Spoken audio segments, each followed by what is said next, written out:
द्वारका नगरी रात्रि के सन्नाटे में डूबी हुई थी। समुद्र की लहरें चंद्रमा की रोशनी में चमक रही थी और उनकी शांत ध्वनि वातावरण को और पवित्र बना रही थी। राजमहल में भगवान श्री कृष्ण अपने कक्ष में गहन चिंतन में मगन थे। उनके चेहरे पर एक गहन संतोष और स्थिरता की झलक थी। उसी समय उनकी प्रिय पत्नी रुक्मिणी वहां आई।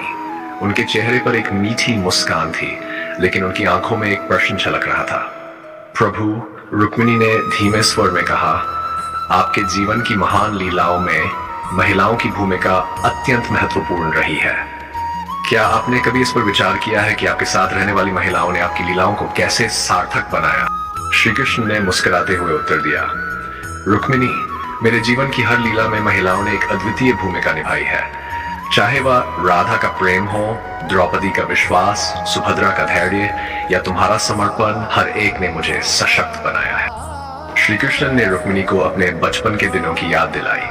वृंदावन के वह दिन जब राधा और गोपियां उनके जीवन का अभिन्न हिस्सा थी। राधा का प्रेम केवल सांसारिक नहीं था, वह एक आध्यात्मिक प्रेम था। रुक्मिणी ने पूछा, प्रभु, क्या राधा का प्रेम आपकी लीलाओं का आधार था? श्री कृष्ण ने मुस्कुराते हुए उत्तर दिया, रुक्मिणी, राधा का प्रेम मेरी आत्मा का संगीत है। उनका प्रेम निश्चल, निस्वार्थ और अनंत है। उनके साथ बिताया हर क्षण एक दिव्यता का अनुभव था। उनके बिना मेरी बाल लीलाएं अधूरी होती। वृंदावन की वह भूमि जहां हर कोना राधा और कृष्ण की लीलाओं से गूंजता था। राधा का प्रेम केवल सांसारिक प्रेम नहीं था, वह एक आध्यात्मिक अनुभव था जो सभी सीमाओं से परे था। जब कृष्ण अपनी बांसुरी बजाते थे तो राधा अपनी सारी चिंताओं को भूलकर उस मधुर ध्वनि में खो जाती थी। राधा ने कृष्ण से एक बार पूछा, कान्हा, क्या तुम मुझसे उतना ही प्रेम करते हो जितना मैं तुमसे? कृष्ण मुस्कुराते हुए बोले, राधा, तुम और मैं अलग कहाँ हैं? तुम मेरी आत्मा हो, मेरा अस्तित्व। हमारा प्रेम तो केवल एक माध्यम है जो संसार को सिखाता है कि प्रेम कैसा होना चाहिए। राधा का ये प्रेम निस्वार्थ था। उन्होंने कभी कुछ पाने की अपेक्षा नहीं की। उनका प्रेम कृष्ण की लीलाओं का आधार बना, जिसने दुनिया को प्रेम की सच्ची परिभाषा दी। महाभारत के काल में द्रौपदी का जीवन संघर्षों से भरा था। जब कौरवों ने द्रौपदी का चीरहरण करने का प्रयास किया तो उसने कृष्ण को पुकारा। उसकी पुकार इतनी सच्ची और गहरी थी कि कृष्ण ने तुरंत उसकी लाज बचाई।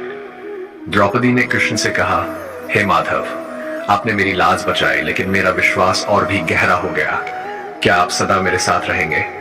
कृष्ण ने उत्तर दिया, द्रौपदी, मैं सदा तुम्हारे साथ हूं। तुम्हारा विश्वास मेरा सहारा है। जो भी मुझ पर सच्चा विश्वास करता है, मैं उसका कभी साथ नहीं छोड़ता। द्रौपदी का यह विश्वास महाभारत के हर क्षण में झलकता है।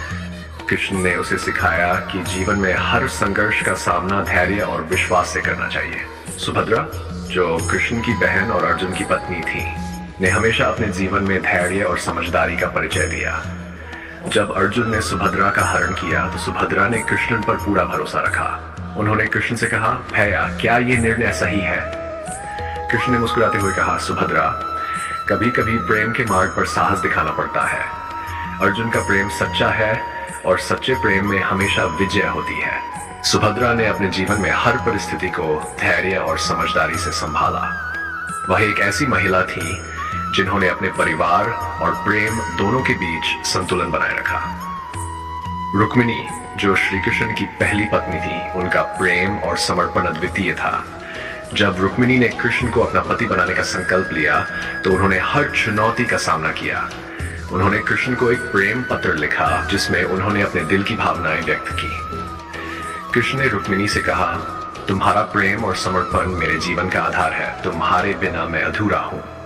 रुक्मिणी का यह समर्पण उनके और कृष्ण के बीच एक गहरा और सच्चा बंधन बनाता है। सत्यभामा, जो श्री कृष्ण की एक और पत्नी थी, उनकी एक अलग पहचान थी। वह स्वाभिमानी और साहसी थी। उन्होंने हमेशा अपने अधिकारों के लिए खड़े होने का साहस दिखाया।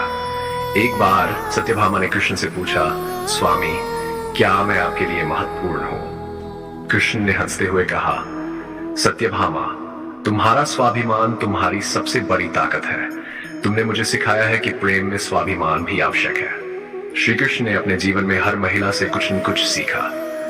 उन्होंने राधा से प्रेम का अर्थ, द्रौपदी से विश्वास, सुभद्रा से धैर्य, रुक्मिणी से समर्पण और सत्यभामा से स्वाभिमान सीखा। ये कहानी केवल उनके जीवन की घटनाओं का वर्णन नहीं करती, बल्कि ये सिखाती है कि हर महिला अपने आप में विशेष है। श्री कृष्ण ने अपने कार्यों से ये दिखाया कि महिलाएं केवल प्रेरणा नहीं है, बल्कि वे समाज का आधार है। मित्रों, अगर आपको ये वीडियो पसंद आया तो हमें सपोर्ट करना ना भूलें। लाइक करें और चैनल को सब्सक्राइब जरूर करें ताकि आपको हमारे नए वीडियो के अपडेट्स मिलते रहें। आपका फीडबैक हमारे लिए बहुत महत्वपूर्ण है, तो अपने विचार कमेंट सेक्शन में जरूर लिखें। आपका समर्थन ही हमें नए और बेहतरीन कंटेंट बनाने के लिए प्रेरित करता है। धन्यवाद।